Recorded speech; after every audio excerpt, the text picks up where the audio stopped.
অলপমান কলফুল কাটি লৈছোঁ, এয়া পিঁয়াজ কাটি লৈছোঁ, ইফালে অলপমান চিকেন, ৰঙালাও, ইফালে কলফুলখিনি এনেকৈ কৰি কাটি লৈছোঁ। এই আদা নহৰু বটি ল'ম। এইফালে তেল বহাই দিলোঁ দেই।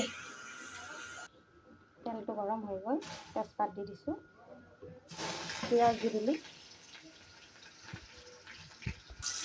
নিমখ দি দিম, কাৰণ নিমখ দিলে পিঁয়াজটো অকণ সোনকালে ভাজা হৈ যায়। পিঁয়াজটো অকণ ভাজা হৈ গ'ল, আদা নহৰু দি দিলোঁ, আদা নহৰু দি দিছোঁ। তাৰপিছতে দি দিম চিকেনখিনি।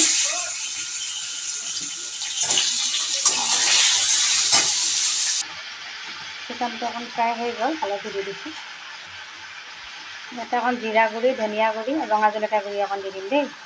চিকেনটো প্ৰায় ফ্ৰাই হৈ গৈছে, এতিয়া দি দিম কাটি ৰখা কলফুলখিনি।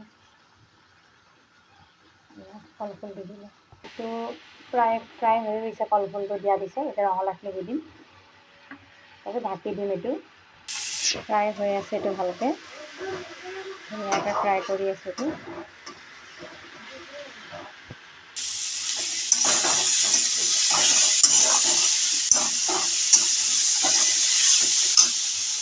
ভাজা হৈ গৈছে, এইটো পানীটো দিম আৰু অকণমান, পানী অকণমান দি দিছোঁ। কলফুল ৰঙালাও দি চিকেন দেই ৰেডি হৈ গ'ল, নমাই দিওঁ এতিয়া। Thank you. ভাল লাগিলে লাইক এটা কৰি দিব।